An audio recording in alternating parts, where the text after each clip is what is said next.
Hello दोस्तों, मैं जाकिर हुसैन आपकी अपनी लेटेस्ट क्लासेस में स्वागत करता हूँ। वीडियो नंबर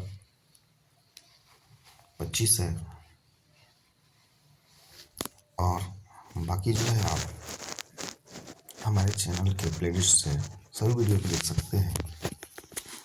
चलिए स्टार्ट करते हैं। क्वेश्चन नंबर 800 से दिया गया 1930 में सविनय अवज्ञा आंदोलन के प्रथम चरण के तहत नमक सत्याग्रह की महात्मा गांधी के नेतृत्व में मैराथन मार्च किस स्थान से शुरू की गई थी? साबरमती, दांडी, बॉम्बे, दिल्ली। तो 1930 में सविनय अवज्ञा आंदोलन के प्रथम चरण के तहत नमक सत्याग्रह की महात्मा गांधी के नेतृत्व में मैराथन मार्च जो निकाला गया था वह था साबरमती। राइट ऑप्शन जो होगा ये होगा। अगला प्रश्न है कि महात्मा गांधी के नेतृत्व में कांग्रेस ने सविनय अवज्ञा आंदोलन कब शुरू किया था? 1919, 1922, 1930, 1954। इनमें से कोई नहीं है, एक से अधिक। तो सविनय अवज्ञा आंदोलन जो शुरू किया गया था वह 1930 में किया गया था। Right option C. नेक्स्ट प्रश्न है कि दांडी नमक सत्याग्रह किस वर्ष प्रारंभ हुआ था? तो अभी मैं बताया हूँ यह शुरू हुआ था 1930 में। अगला प्रश्न है कि 803 1929 में सविनय अवज्ञा आंदोलन का उद्देश्य क्या था? क्या ब्रिटिश सरकार के आदेशों की संपूर्ण अवज्ञा करना था? चौरी चौरा की घटना का विरोध, ब्रिटिश सरकार के आदेश की आंशिक अवज्ञा, या यह सुनिश्चित करना कि सभी नागरिकों को अधिकार उसके नागरिक अधिकार द्वारा दिए जाए? इनमें से कोई नहीं। तो 1929 के सविनय अवज्ञा आंदोलन का उद्देश्य यह था कि ब्रिटिश सरकार के आदेशों की पूरी तरीके से अवज्ञा करना, उसकी नाफरमानी कर देना। 1930 में महात्मा गांधी ने किसके विरुद्ध दांडी यात्रा का आयोजन किया था? क्या कांग्रेस के दमन का, हरिजनों पर अत्याचार का, सामुदायिक पुरस्कार या नमक पर कर लगाए? तो राइट ऑप्शन जो होगा डी होगा, नमक पर कर लगाए जाने के विरुद्ध महात्मा गांधी ने क्या किया? दांडी यात्रा का आयोजन किया था। Right option D. जबकि हरिजन शब्द जो है वह महात्मा गांधी के द्वारा दिया गया था। अगला प्रश्न है आपका कि तमिलनाडु में हुए नमक सत्याग्रह का नेतृत्व किसने किया था? श्री राजगोपालाचारी, के कामराज, पोट्टी श्री रामुलु, श्री सुब्रमण्यम। इनमें से कोई एक से अधिक। तो तमिलनाडु में हुए नमक सत्याग्रह का नेतृत्व श्री राजगोपालाचारी जी ने किया था। राइट ऑप्शन जो होगा ए होगा। अगला प्रश्न है हमारा कि क्लेमेंट एटली जो बाद में ब्रिटेन के प्रधानमंत्री बने वह किस संस्था के सदस्य के रूप में भारत आए थे? वेबल योजना, Simon Commission, Cripps Mission, Cabinet Mission. इनमें से कोई एक से अधिक। तो क्लेमेंट एटली जो है भारत के बाद में ब्रिटेन के प्रधानमंत्री बने, वह साइमन कमीशन के सदस्य के रूप में भारत आए थे। साइमन कमीशन की गठन जो होती है 1927 में हुई, जबकि भारत जो आया था वह आया था 1928 में। देखिए अभी मैंने आपको बताया और वह क्वेश्चन आ भी गया कि साइमन कमीशन भारत कब आया था? तो आया था 1928 में। राइट ऑप्शन जो होगा बी होगा। अगला प्रश्न है कि निम्नलिखित सदस्यों में से कौन साइमन कमीशन का सदस्य नहीं था? निम्नलिखित सदस्यों में से कौन साइमन कमीशन का सदस्य नहीं था? क्या Harry Levy Lawson, Clement Attlee, James A Scott, John Simon? इनमें से कोई नहीं एक से अधिक। तो हैरी लेवी लॉसन भी थे, क्लेमेंट एटली भी थे और जॉन साइमन भी थे। नहीं थे तो वह जेम्स स्कॉट थे। राइट ऑप्शन जो होगा सी होगा। नेक्स्ट प्रश्न है कि साइमन कमीशन में कितने भारतीय सदस्य थे? 2, 1, 3, 0। इनमें से कोई नहीं एक से अधिक। देखिए, साइमन गो बैक का नारा इसलिए दिया गया था क्योंकि साइमन कमीशन की गठन होती है और उसमें एक भी भारतीय सदस्य को शामिल नहीं किया जाता है, इसलिए भारतीय जनता जो है गुस्सा आ गई थी। तो इसमें साइमन कमीशन में भारतीय सदस्यों की संख्या जो थी वो क्या थी, शून्य थी। राइट ऑप्शन जो होगा डी होगा। अगला प्रश्न है कि किस वर्ष में ब्रिटिश सरकार द्वारा 7 ब्रिटिश संसद सदस्यों के साइमन कमीशन का गठन किया गया था। तो वह मैं क्वेश्चन बता चुका हूँ, ये भी जो है 1927 में किया गया था। अगला प्रश्न है बच्चों कि साइमन आयोग का 1927 में बहिष्कार क्यों किया गया था। साइमन कमीशन का बहिष्कार लोगों ने क्यों किया, क्यों भारतीय जनता जो बहिष्कार की? क्या महात्मा गांधी की गिरफ्तारी का विरोध करने हेतु, क्योंकि आयोग में कोई भारतीय मूल का सदस्य नहीं था, या आयोग में सर जॉन साहमन को शामिल किए जाने के विरोध में, या जलियांवाला बाग जनसंहार का विरोध करने में? इसका राइट ऑप्शन जो होगा बी होगा, क्योंकि आयोग में कोई भारतीय मूल का सदस्य नहीं था। इस वजह से जो है भारतीयों को गुस्सा आया और उन्होंने साइमन गो बैक का नारा दिया। अगला प्रश्न है कि गांधी इरविन समझौता मुख्य रूप से क्या था? क्या गोलमेज सम्मेलन कांग्रेस की भागीदारी सहज करने के लिए थी, या सविनय अवज्ञा आंदोलन समाप्त करने के लिए था, गांधी जी द्वारा किया गया आमरण अनशन तोड़ने के लिए था, या नमक पर सत्य समाप्त करने के लिए था? गांधी इरविन समझौता जो था वह गोलमेज सम्मेलन में कांग्रेस की भागीदारी सहज करने के लिए किया गया था। राइट ऑप्शन जो होगा ये होगा। अगला प्रश्न है गांधी इरविन समझौता पर किस वर्ष में हस्ताक्षर किए गए थे? 1940, 1925, 1931, 1920, इनमें से कोई नहीं एक से अधिक। तो गांधी इरविन समझौते पर किस वर्ष किए गए थे? तो वह किया गया था 1931 में। राइट ऑप्शन जो होगा सी होगा। अगला प्रश्न है दोस्तों, दूसरा भारतीय गोलमेज सम्मेलन कब शुरू हुआ था? नवंबर 1930, जुलाई 1931, सितंबर 1931, नवंबर 1932, इनमें से कोई नहीं है एक से अधिक। तो दूसरा भारतीय गोलमेज सम्मेलन जो शुरू हुआ था वह हुआ था 1931 में। राइट ऑप्शन सी होगा। अगला प्रश्न है कि लंदन में संपन्न हुए दूसरे गोलमेज सम्मेलन में कांग्रेस का प्रतिनिधित्व किसने किया था? जो लंदन में संपन्न हुआ दूसरा गोलमेज सम्मेलन, वह कांग्रेस की तरफ से कौन सा व्यक्ति जो थे उसका प्रतिनिधित्व कर रहे थे? क्या लाल बहादुर शास्त्री थे, वल्लभ भाई पटेल, जवाहरलाल नेहरू, महात्मा गांधी, इनमें से कोई नहीं एक से अधिक? तो वह जो थे महात्मा गांधी थे। राइट ऑप्शन जो होगा डी। नेक्स्ट प्रश्न, निम्नलिखित में से किस कार्यक्रम से पहले महात्मा गांधी इरविन समझौते पर हस्ताक्षर किए गए थे? तृतीय गोलमेज सम्मेलन था, प्रथम गोलमेज सम्मेलन, द्वितीय गोलमेज सम्मेलन, कांग्रेस का लखनऊ अधिवेशन, इनमें से कोई नहीं है एक से अधिक। तो वह जो था द्वितीय गोलमेज सम्मेलन था, जिस पर गांधी इरविन समझौते पर हस्ताक्षर किए गए थे। राइट ऑप्शन सी होगा। अगला हमारा प्रश्न है कि द्वितीय गोलमेज सम्मेलन किस प्रश्न पर असफल रहा? सांप्रदायिक प्रतिनिधित्व करने में, डोमिनियन स्टेटस प्रदान करने में, सत्ता हस्तांतरण की तिथि के लिए, सविनय अवज्ञा आंदोलन का स्थगन करने, इनमें से कोई नहीं एक से अधिक। तो द्वितीय गोलमेज सम्मेलन किस पर असफल रहा? तो वह था आपका सांप्रदायिक प्रतिनिधित्व। राइट ऑप्शन जो होगा ए होगा। अगला प्रश्न है कि प्रथम गोलमेज सम्मेलन कब शुरू हुआ था? अक्टूबर 1929, सितंबर 1931, अगस्त 1932, नवंबर 1930, इनमें से कोई नहीं एक से अधिक। तो प्रथम गोलमेज सम्मेलन जो शुरू हुआ था वह हुआ था आपका नवंबर 1930 में, और उसी समय जो है 1930 में किया गया था सविनय अवज्ञा आंदोलन भी चला था।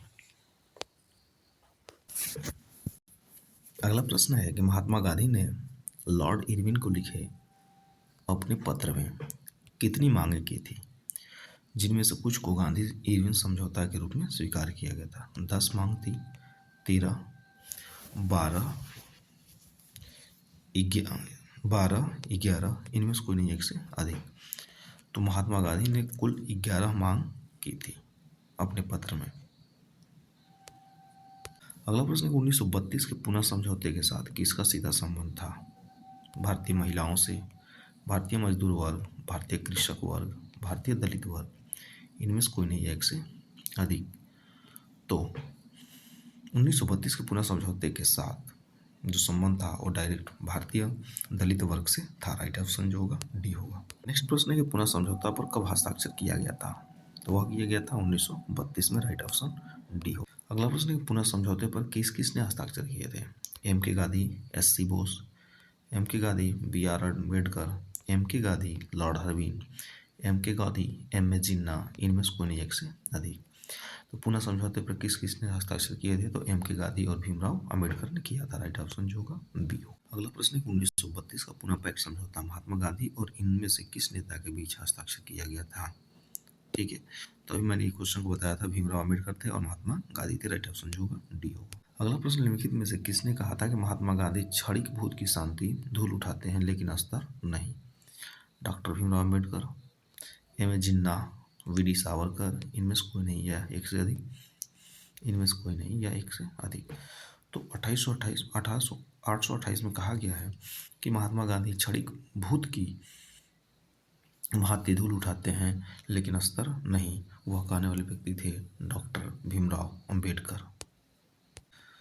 सांप्रदायिक अवार्ड एवं पूरा पैक्ट में शामिल दलित वर्ग के लिए कितनी सीट दी गई थी? ये क्वेश्चन मैं करा चुका हूँ। 71 व 147। राइट ऑप्शन जो होगा। अगला प्रश्न 20 फरवरी 1947 को प्रधानमंत्री एटली ने भारत में ब्रिटिश शासन को कब तक वापस लेने की घोषणा की थी? 1948, अगस्त 1947, जनवरी 1948, एक से अधिक, इनमें से कोई नहीं एक से अधिक। तो वह जो लिए थे 1948 तक घोषणा कर दिए थे। राइट ऑप्शन ए होगा। अगला प्रश्न है कि इनमें से किसने 1947 में भारत और पाकिस्तान के बीच अंतर्राष्ट्रीय सीमाएं खींचने के लिए स्थापित की गई सीमा आयोग का नेतृत्व किया था? Cyril Radcliffe, M P Moon, AB Alexander, एक से अधिक, इनमें से कोई नहीं। तो वह थे सिरिल रेडक्लिफ थे। राइट ऑप्शन जो होगा ए होगा। और भारत और पाकिस्तान के बीच जो है वह रेडक्लिफ ही क्या बनती है? सीमा साझा करती है। अगला है प्रश्न कि किस आंदोलन में गांधी जी ने करो या मरो का नारा दिया था? क्या चंपारण सत्याग्रह था, असहयोग आंदोलन था, सविनय अवज्ञा आंदोलन, भारत छोड़ो आंदोलन, इनमें से कोई नहीं है एक से अधिक। तो किस आंदोलन में गांधी जी ने करो या मरो का नारा दिया था? तो वह था आपका भारत छोड़ो आंदोलन। इसी में गांधी जी ने कहा कि अब करो या मरो। ठीक है, राइट ऑप्शन डी होगा। उन्होंने कहा डू और डाई। अगला प्रश्न है भारत तथा विश्व की समस्या, भारत तथा विश्व की समस्याओं के हल की एकमात्र कुंजी समाजवाद में निहित है। यह प्रसिद्ध उक्ति किसकी है? किसने कहा था? जयप्रकाश नारायण, राम मनोहर लोहिया, जवाहरलाल नेहरू, एस ए डोंगे, इनमें से कोई नहीं। तो कहने वाले व्यक्ति थे जवाहरलाल नेहरू। उन्होंने कहा कि भारत तथा विश्व की समस्याओं के हल की एकमात्र कुंजी समाजवाद है। अगला प्रश्न है कि भारत छोड़ो आंदोलन के दौरान बकरी का टापू में अखिल भारतीय आजाद दस्ता का गठन किया गया था? राम मनोहर लोहिया, उषा मेहता, चित्तू पांडे, जयप्रकाश नारायण, इनमें से कोई नहीं एक से अधिक। तो वह थे जयप्रकाश नारायण। राइट ऑप्शन जो होगा डी होगा। अगला प्रश्न, भारत के विभाजन का प्रथम बार किसके द्वारा स्वीकार किया गया था? विफल योजना, Cripps Mission, Cabinet Mission, Mountbatten योजना, इनमें से कोई नहीं एक से अधिक। तो भारत के विभाजन का प्रथम बार स्वीकार जो किया गया था माउंटबेटन योजना के तहत किया गया था। राइट ऑप्शन जो होगा डी होगा। अगला प्रश्न कि इनमें से कौन 1946 ईस्वी में भारत भेजे गए कैबिनेट मिशन का एक सदस्य नहीं था? Sir Stafford Cripps, Ramsay MacDonald, MG Alexander, Lord Pethick Lawrence, इनमें से कोई नहीं एक से अधिक। तो क्वेश्चन करें 1946 में भारत भेजे गए कैबिनेट मिशन का एक सदस्य नहीं था, हुआ था रैमजे मैकडोनाल्ड। अगला प्रश्न कि भारत छोड़ो आंदोलन का प्रस्ताव कहाँ पारित हुआ था? नागपुर में, पुणे, मद्रास, बम्बई, इनमें से कोई नहीं एक से अधिक। तो यह राइट ऑप्शन जो है डी है। क्रिप्स प्रस्ताव को एक टूटते हुए बैंक पर बाद की तिथि का चेक के रूप में किसे वर्णित किया? महात्मा गांधी ने, जवाहरलाल नेहरू ने, सरदार पटेल, मौलाना अब्दुल कलाम आज़ाद, इनमें से कोई नहीं है एक से अधिक। तो क्रिप्स प्रस्ताव को एक टूटते हुए बैंक पर बाद की तिथि का चेक के रूप में वाणिज्य करने वाले व्यक्ति थे, वह थे M.K. गांधी, महात्मा गांधी। अगला है कि बांटो और छोड़ो का नारा किसने दिया था? M. जिन्ना, मोहम्मद इकबाल, M.A. अंसारी, मौलाना अबुल कलाम आज़ाद, इनमें से कोई नहीं एक से अधिक। तो बांटो और छोड़ो का नारा जो दिए थे वह दिए थे M.A. जिन्ना। अगला प्रश्न है कि व्यक्तिगत सत्याग्रह के तीसरे सत्याग्रही कौन थे? व्यक्तिगत सत्याग्रह के तीसरे सत्याग्रही कौन थे? विनोबा भावे थे, जवाहरलाल नेहरू थे, राजेंद्र प्रसाद, ब्राहद्रा, इनमें से कोई नहीं एक से अधिक। तो व्यक्तिगत सत्याग्रह तीसरे सत्याग्रही जो थे राजेंद्र प्रसाद थे, सॉरी ब्राहद्रा थे। राइट ऑप्शन जो होगा डी होगा। अगला प्रश्न है कि भारत छोड़ो आंदोलन के दौरान इनमें से कौन हजारीबाग जेल से फरार हो गए थे? सच्चिदानंद सिन्हा, जयप्रकाश नारायण, जगजीवन राम, रफ़ी अहमद किदवई, इनमें से कोई नहीं एक से अधिक। तो फरार होने वाले व्यक्ति कौन थे?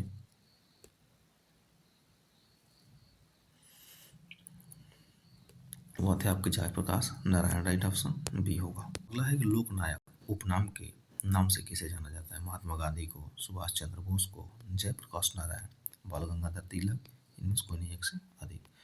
तो जयप्रकाश नारायण को लोकनायक के नाम से जाना जाता है। अगला प्रश्न है आपका किस घटनाओं ने ब्रिटिश प्रधानमंत्री क्लेमेंट एटली को सदमा पहुंचाया, जिसने घोषणा की कि ब्रिटिश समाजवाद की इमारत को एक बड़ा झटका लगा?